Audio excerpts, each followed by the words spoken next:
estamos aquí con Guillermo Munguet. Él nos va a dar una charla sobre obligaciones fiscales en España para personas no residentes. Guillermo Munguet es colegiado del Colegio de Gestores Administrativos de España y además tiene un largo bagaje como experiencia profesional en banca y en algún otro sector. Guillermo, buenas tardes, bienvenido. Hola, buenas tardes a los que nos ven en horario americano, buenas noches al horario europeo.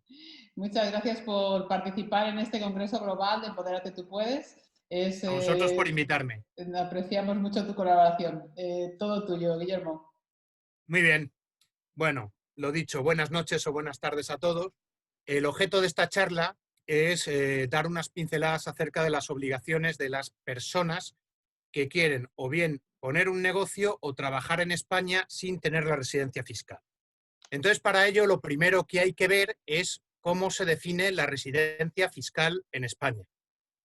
En España se utiliza el principio de territorialidad, es decir, si se cumple cualquiera de los tres requisitos que vamos a comentar más adelante, la Hacienda española considera que eres residente fiscal y hay que aplicar las reglas de los residentes, es decir, de los que trabajamos y hemos nacido aquí. Estas tres reglas son: una, residir 183 días en España, aunque sea en periodos alternos, ¿vale? Porque esto Hacienda lo controla. Tener en España el núcleo principal de actividades o el núcleo principal de generación de rentas, o bien la mayoría del patrimonio, si es el caso de bienes inmuebles. Y por último, que la familia, en este caso cónyuges e hijos menores, residan en España. Con el cumplimiento de uno, la Hacienda española considera que eres residente fiscal en España y se tienen que aplicar las normas de los residentes, que no son objeto de esta charla. Pero si no cumplimos ninguno de estos tres, entonces tenemos una serie de obligaciones fiscales en los siguientes casos. Bien, las rentas que se gravan en España son las siguientes. Por supuesto, si tenemos un establecimiento permanente en España, es decir, montamos una empresa española o una delegación de una empresa extranjera que opera en España. Es decir, una sucursal de una de nuestras empresas que hace operaciones en España o montamos una empresa española, empresa o comercio. Luego, hay una serie de rentas que se obtienen sin establecimiento permanente. Es decir, un profesional que viene a realizar un trabajo o un artista que viene a hacer una actuación. Este tipo de rentas también están tipificadas como que deben tributar en España, salvo algunas excepciones que son muy específicas. ¿Vale? Aquí están todas desglosadas, por ejemplo, las actividades de instalación, la prestación de servicios a empresas españolas o actividades españolas, por ejemplo, que vinierais a hacer aquí un oleoducto dentro de España, desde una empresa extranjera. Por supuesto, como hemos dicho antes, los artistas, los deportistas y las actividades anexas, es decir, cuando vienen a hacer un concierto, pues si vienen desde fuera también a montar el escenario, los equipos de sonido, todas esas rentas generadas por esos servicios también estarían afectas a la tributación en España. Bien. Luego, las rentas del trabajo de aquellas personas que trabajen en España pero no cumplan los requisitos que hemos mencionado en la primera diapositiva. Es decir, las rentas del trabajo, cuando yo vengo en virtud de un contrato a trabajar y recibo un salario. Bien, si no se cumplen las tres reglas que hemos dicho al principio, están siempre sujetas al impuesto de no residentes, siempre que sea un pagador español, un administrador pública española o incluso seamos tripulantes de buques o aeronaves de empresas que tengan la residencia en España, salvo que podamos demostrar, y habrá que demostrarle a la Hacienda española, que en el origen nacional de esos empleados se les está gravando con un tributo análogo al que se pagaría. Si trabajamos en España y dejamos de trabajar en España, pero hemos adquirido derechos de prestaciones o de pensiones, esas pensiones van a ir retenidas y gravadas en origen, aunque ya no seamos residentes, ¿vale? Es decir, todas las prestaciones y pensiones españolas van a ir gravadas en origen, es decir, nos van a pagar por el neto. Y, por supuesto, si somos consejeros o administradores de empresas españolas, pero no tenemos por qué residir en España. ¿Vale? La siguiente categoría de rentas, que en este caso son rendimientos sujetos a tributación, son los rendimientos del capital mobiliario, es decir, los rendimientos de nuestras inversiones en España. Por ejemplo, dividendos de empresas españolas, intereses. Yo hago un préstamo a una empresa española o a un particular español siendo no residente. Los intereses tributan en España. Los cánones, los derechos de imagen y los derechos de propiedad industrial. Yo soy propietario de una patente internacional y licencio a una empresa española y esa empresa española me paga por esa patente. Esos cánones de patente tienen que tributar en España. Y en general hace la Hacienda Española una bolsa es de cualquier rendimiento pagado por un residente. De manera que aquí nos quedamos al arbitrio de la Hacienda Española para decir qué está sujeto y qué no. En España, la Hacienda Española siempre se deja esta bolsa de decido yo. No sé cómo lo harán en los países de orígenes que estén ustedes. Por último, los rendimientos inmobiliarios. Los rendimientos directos o indirectos procedentes de explotación de inmuebles, es decir, alquileres o ventas de derechos como usufructos, están sujetas a pago de impuestos en España. Pero, además, si tenemos en España inmuebles que están a disposición de sus propietarios, es decir, vacíos, para que ustedes vengan de vacaciones, en España se nos asigna una renta inmobiliaria a los residentes, y en este caso también a los no residentes, que es un ingreso que no existe, pero que se nos considera a efectos de pagar un impuesto. Esto se llama rentas imputadas al contribuyente por los inmuebles puestos a su disposición, que es el punto número 8. Esto es muy importante, es decir, una vivienda vacía en España paga impuesto de la renta de no residentes, además de los tributos que tenga el bien por el hecho de estar radicado en España. ¿Vale? Y por último, la última categoría serían las ganancias patrimoniales, es decir, la transmisión de elementos patrimoniales en España. Es decir, compra-venta de acciones, compra-venta de inmuebles, compra-venta de negocios, es decir, todo aquello que suponga una transmisión de patrimonio, en las cuales se establece un precio de adquisición y un precio de venta. Esa ganancia patrimonial en la diferencia de ambos valores está sujeta a tributación. Es así de sencillo. También ocurre que hay empresas que, no siendo residentes, tienen bienes inmuebles en España. Estas empresas, si nosotros hacemos compraventa de participaciones sociales de estas empresas, aunque no coticen en España, pero su patrimonio sea español, esto también se consideraría una ganancia patrimonial española y, por lo tanto, sujeta a tributación en España.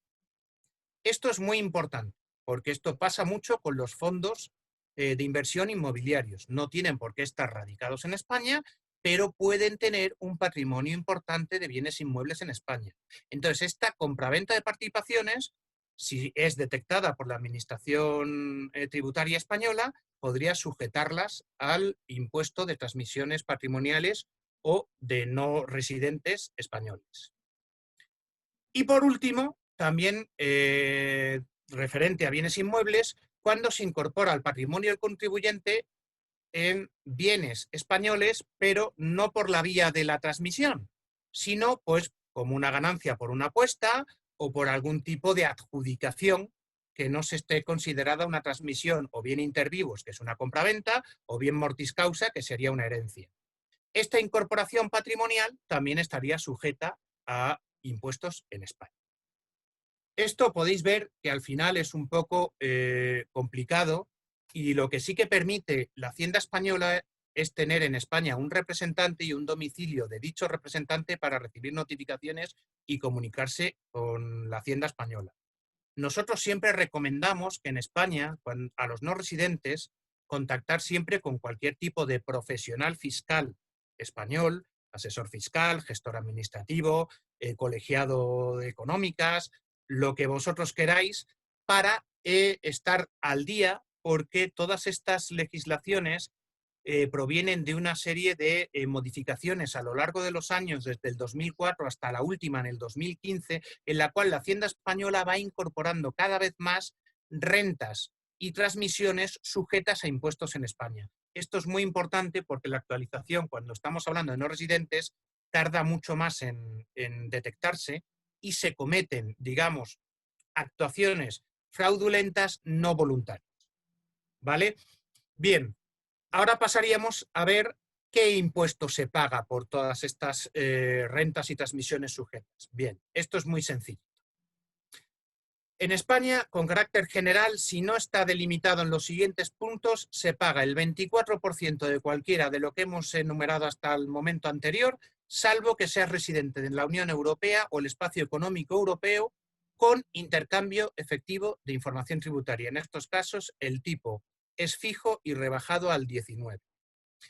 En el caso de pensiones y prestaciones, lo que tenemos son 3 tramos muy parecidos a los impuestos que pagan los residentes españoles, que en vez de 3 tenemos 6 tramos, y es una parte de cuota fija más otra parte por el exceso hasta el siguiente tramo en el que se aplica un porcentual, que sería el de la última columna. ¿Vale? Esto normalmente, cuando se reciben prestaciones, vienen retenidas en origen y generalmente lo único que hay que hacer es una declaración informativa. ¿Vale? Pero en las administraciones españolas o las instituciones de fondos de prestación españoles pagan ya con estos impuestos en función de la situación del perceptor ya retenidos y lo declaran en nombre del perceptor. Por último, hay una serie de casos especiales, como son los trabajadores de delegaciones diplomáticas o consulares, que en vez de pagar el 19 o el 24 pagan el 8, las operaciones de seguro y reaseguro en España, que pagan un 1,5, los buques y aviones que toquen territorio español, que simplemente pagan un 4, los dividendos e intereses y ganancias patrimoniales, que es toda la última parte que hemos visto algo anteriormente, pagan el tipo mínimo que pagan los residentes españoles, que es el 19. Los españoles tenemos luego un tipo aumentado en función de la cantidad, los no residentes pagan siempre el mínimo. Los rendimientos del trabajo de los contratos de temporada, que aquí en España hay mucho, es decir, gente que viene de otro país, pues por ejemplo ayudar a las cosechas o bien a la temporada turística para hacer trabajos de hostelería o trabajos de soporte en las empresas de cruceros en España, pues se les retiene el mínimo y es lo único que pagan, que es el 2%. Y luego la particularidad de las transmisiones patrimoniales de inmuebles.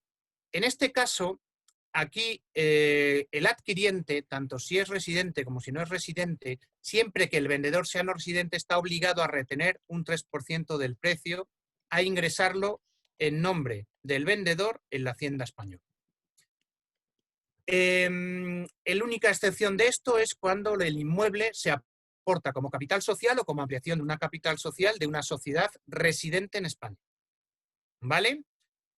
Este impuesto generalmente se hace a cuenta de una liquidación posterior, pero en la práctica no es recuperable en el 98% de los casos, según una consulta que además hemos realizado recientemente para uno de nuestros clientes. Si no se cumpliera, porque esta es una obligación que tiene que hacer el comprador, cuando la Hacienda española detecta que el transmitente es un no residente, el inmueble queda obligado al pago mediante una retención o un embargo provisional en el registro de la propiedad española. Es decir, sería el comprador el que tendría que subsidiariamente pagar este impuesto. De manera que el comprador tiene en este caso que ser lo suficientemente diligente como para hacer esto, porque si no acabará pagándolo como propietario del inmueble a posteriori. Quedando, por supuesto, abierta la posibilidad de repercutir del comprador al vendedor en los tribunales, con toda la complicación que ello conlleva. Y en principio no habría más impuestos que hacer. Simplemente hacemos una notación que en el caso de no residentes, las deducciones en estas liquidaciones de impuestos son muy inferiores que las que tenemos los residentes. Solo se permiten Los donativos, conforme a la ley de impuestos de residentes, que son todos fundaciones, ONGs y algunos donativos de interés cultural o caritativo en siempre empresas o fundaciones o bien muy internacionales o bien españolas. Y las retenciones a cuentas, que realmente no es una deducción, sino que es un pago anticipado del impuesto, porque muchas veces se nos obliga a pagar el impuesto por anticipado, como puede pasar en el caso de las empresas. Esto es muy interesante de ver porque hay alguna de los impuestos que, según el tipo impositivo, son muy parecidos a los de los residentes, y entonces en un momento dado al no residente le podría interesar hacerse residente fiscal en España, puesto que el tipo del no residente y del residente son muy parecidos, pero los residentes tienen derecho a mayores deducciones de la liquidación impositiva.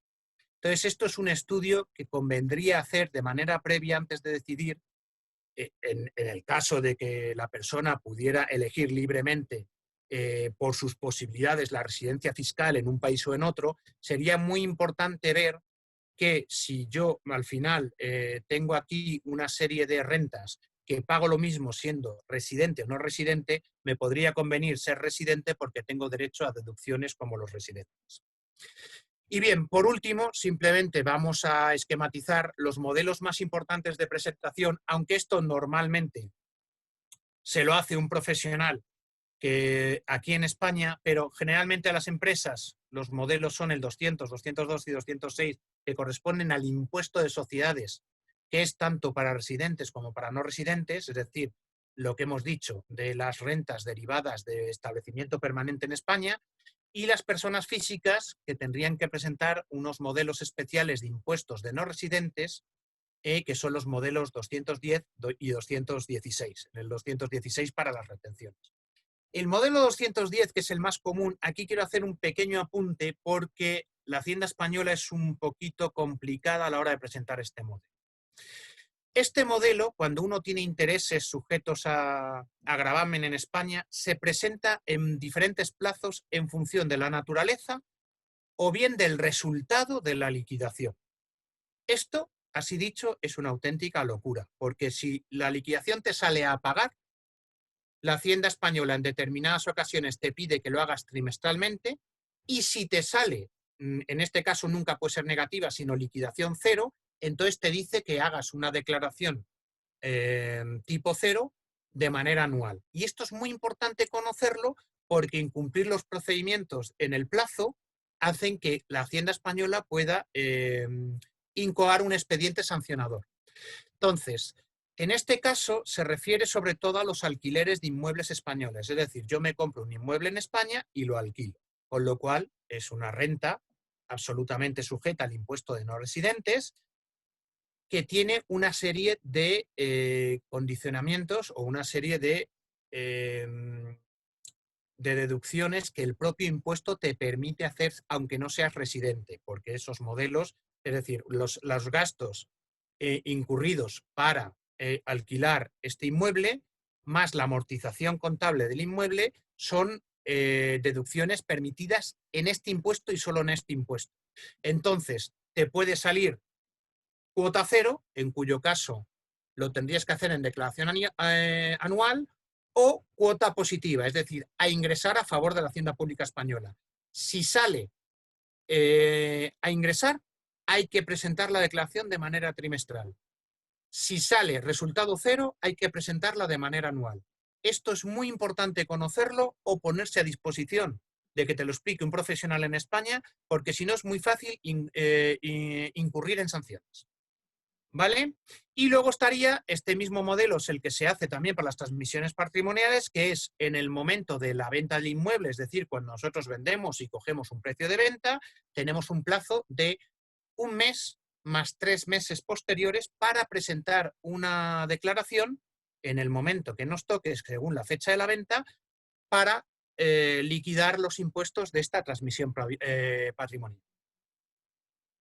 Y en principio, pues esto sería todo lo que podemos explicar sobre los impuestos de no residentes. Sí me gustaría hacer una acotación en cuanto compramos bienes o tenemos bienes, tanto muebles o inmuebles, los bienes, al estar en España o ser residentes en España, en el caso de los bienes muebles, están sujetos muchas veces a tributos municipales o a cánones o a tasas.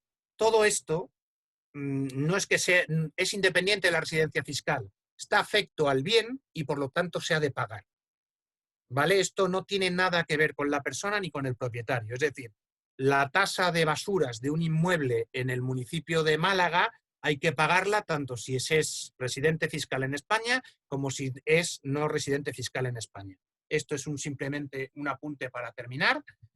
Y bueno, en principio, Laura, no sé si nos han hecho algún tipo de preguntas. Si no, yo en esta presentación que se os va a facilitar, pongo a vuestra disposición mi correo electrónico y gustosamente, o también a través de los organizadores, iremos contestando las preguntas según nos vayan llegando. Muchas gracias, Guillermo, ha sido muy interesante. Quería hacerte una pregunta Sí. un poco práctica, porque yo estoy en Bélgica y desde Bélgica hay muchos ciudadanos belgas o residentes fiscales belgas que van a comprar una casa en la playa, en la zona de costa, ¿no? Sí. Quería que nos explicaras un poco el procedimiento de esa compra, porque no es ir y comprar, sino que para comprar, por ejemplo, necesitas un NIE, necesitas un documento nacional de Eh, extranjería. bueno, a Cuéntanos un ver, poco cómo se hace. no es, o sea, es decir, no es necesario NIE siempre que actúes a través de un representante. Ujú. La representación para poder comprar un inmueble en España sería un apoderado. Este apoderado tendría que hacerse a través de una notaría, bien española, bien en un consulado español, o bien un poder traducido de un notario extranjero, pero que lleve la apostilla de la Haya, Ujú. entonces a favor de un residente que actuaría en nombre de los compradores. En este caso no haría falta NIE para poder comprar. En el caso que lo que vamos a hacer personalmente, para empezar habría que desplazarse a España, con lo cual habría que hacerlo en una notaría española y efectivamente necesitaríamos un NIE. Para conseguir este NIE deberíamos tener por lo menos una residencia, aunque sea provisional en España. Es decir, habría que hacer un expediente de residencia en España. Hay una serie de casos y de causísticas en las cuales el Estado español concede residencia directamente en España a las personas que compren un bien inmueble que esté por encima de determinado valor. Si mi memoria no falla, creo recordar que eran 500.000 euros, Laura, ¿verdad? Sí, creo que sí. Entonces, si tú vas a comprar un inmueble en España cuyo valor es mayor de 500.000 euros, directamente se te concede la residencia no necesariamente fiscal, sino la residencia en España, que es la que habilita la residencia normal, no fiscal, la obtención de un NIE. Ujú. Por supuesto, en el caso de los ciudadanos belgas, también lo tienen mucho más fácil porque al ser Europeos. residentes de la Unión Europea, simplemente tienen que comunicar sus intenciones y pueden obtener un NIE con mucha más facilidad que un extranjero extracomunitario. Ujú. ¿Vale? Pero en el caso de hacer una adquisición de inmuebles por debajo de los 500.000 euros, lo más aconsejable sería apoderar a un profesional intermediario de bienes inmuebles o a un representante tributario, como podíamos ser los gestores administrativos o un fiscalista, o bien, Ah. o a la persona que consideremos, o simplemente a un amigo residente que ya sea residente en España, para que con un poder simplemente delimitado para comprar esa vivienda en ese precio, firme por nosotros en una notaría española en la compraventa. De lo contrario, habría que obtener un NIE para para que el notario español nos identificara de manera fehaciente en la operación de transmisión. Ajá. Y eso en el momento, gracias por la explicación, eso es en el momento de la compra. Luego, una vez que ya tienes la vivienda anualmente, nos has explicado en caso de que la vivienda tenga rentas por alquiler. En caso de que no tenga rentas por alquiler, igualmente, ¿no? Hay que Tiene hacerlo, que eso es. hacer un impuesto. Ajá. Esto yo desconozco si en el resto de países ocurre, pero aquí a los españoles nos pasa. Es decir, una vivienda vacía genera impuestos sobre la renta. Es Ujú. decir, porque está a tu disposición, la Hacienda española te calcula una renta ficticia que tú no cobras, que sería, digamos, una especie de coste-oportunidad, sería el concepto financiero, y sobre esa renta te aplica un tipo impositivo, que en este caso es el que hemos dicho, el del régimen general, o bien el 24 o bien el 19. Y eso hay que ingresarlo en un modelo 210 de manera anual.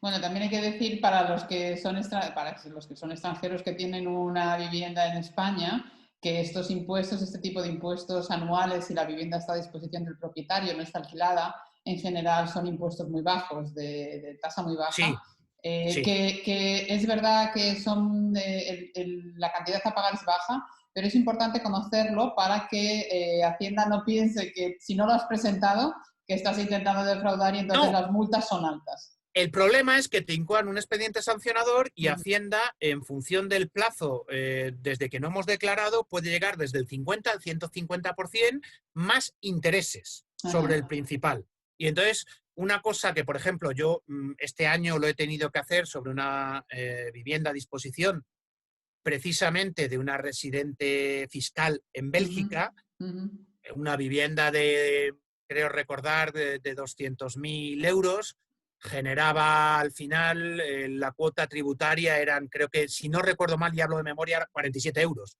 La cuota tributaria es la cantidad a pagar a Hacienda. Quiero decir, eso es, la cuota tributaria es lo que resulta pagar después de aplicar a esa renta, que una vez calculada se convierte en base imponible, aplicar el tipo impositivo. Y salían 47 euros. Simplemente lo único que pasa es que si no lo hacemos, pues Hacienda pues te acaba cobrando, pues si no lo hemos hecho nunca, llevamos 4 años sin hacerlo, nos aplica intereses de los 4 años más una multa del 150% del principal. Y además tampoco hay es que que sea mucho, pero esos 47 euros se te convierten en casi 300. Sí, no, y además para los que son no residentes en España es importante que lo conozcan también porque además Hacienda, en caso, siempre que hay una revisión fiscal, Hacienda va 5 años atrás, pero en caso de que se considere que hay intento de fraude fiscal, entonces va, creo que recuérdame, hasta 10 o 15 años hacia atrás, no me acuerdo. Bueno, ahora sí, antaño podrían llegar incluso, dependiendo si el caso fuera en la jurisprudencia civil, podrían llegar a los 15 años. A los 10 años en el caso de delito, la cantidad en este caso defraudada, si se considera delito, entonces podrían tirar hasta 10 años atrás y la prescripción normal de deuda tributaria está en los 4 años y un día, es decir, los 4 ejercicios que son de facto 5 años. A ver, Hacienda te podría hacer más de los 5 ejercicios y luego eso, si no estamos de acuerdo, habría que resolverlo en la jurisprudencia contencioso administrativa, que es demandar al Estado español. Yo no sé cómo es en el resto de países. Normalmente los tribunales, para que le quiten en España la razón al Estado, tiene que ser un caso de flagrante injusticia. No, pero bueno, ya recordamos a todos que en todos los países no conocer la ley no exime de su cumplimiento. No, por supuesto. Así que es mejor contar con alguien que realmente la conozca cuando vas a un país que tú no conoces para que te asesoren. Una cosa muy importante es que para los no residentes, la Hacienda Pública Española permite la designación de un representante. Ese representante puede ser perfectamente un profesional y las notificaciones, tanto electrónicas como en papel, las puede recibir tanto el contribuyente como el representante, ¿vale? Y entonces, a ver, no podríamos acometer cualquier expediente incoado o cualquier obligación tributaria en plazo y forma para que no nos diera lugar a un expediente sancionador con 5 ejercicios atrás y nos encontráramos con una deuda tributaria en España que, de no pagarse, y da igual la cuantía que sea, la Hacienda Pública tiene costumbre de, si no se lo cobra de las rentas del deudor, hace una anotación en el registro de la propiedad sobre el bien inmueble, de manera que impide su transmisión, o, llegada a cierta cuantía, la Hacienda española podría embargar el inmueble completo para cobrarse la deuda. Entonces es muy importante en este caso hacer uso de o bien un representante, que bien puede ser una persona conocida, residente en España, o un profesional. De manera que las notificaciones se puede definir tanto un domicilio a efectos de notificaciones tanto como una persona o una dirección electrónica también de notificaciones. Es decir, Hacienda Española también permite poner a disposición de la Hacienda una dirección de correo electrónico con un trámite muy sencillo para que ahí se reciban notificaciones oficiales españolas. ¿Qué es lo que ocurre? Si se cambia el correo electrónico, hay que hacer el trámite del cambio. Esto es muy importante. Lo que pasa es que un profesional que sea representante de un contribuyente no residente y que ponga a su disposición sus servicios como receptor de notificaciones, normalmente va a generar, es una especie de prestación de servicios mensual que hay que hacerlo en el caso de una carga de trabajo importante. Si no, lo recomendable es tener una dirección electrónica de notificación. Muy bien. Pues muchas gracias, Guillermo, por tu participación en este congreso. Ha sido muy interesante. Encantado. Muchas gracias a todos los que nos escuchan en el grupo de Empodérate Tú Puedes. Mi nombre es Laura Pont. Ha sido un placer compartir con vosotros esta charla. Cualquier duda que tengáis, podéis contactar a Guillermo a través de Facebook o solicitarnos sus contactos.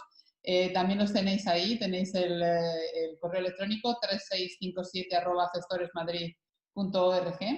Y bueno, un saludo a todos, pasar un feliz día y nos vemos. Hasta luego. Muy buenas noches a todos.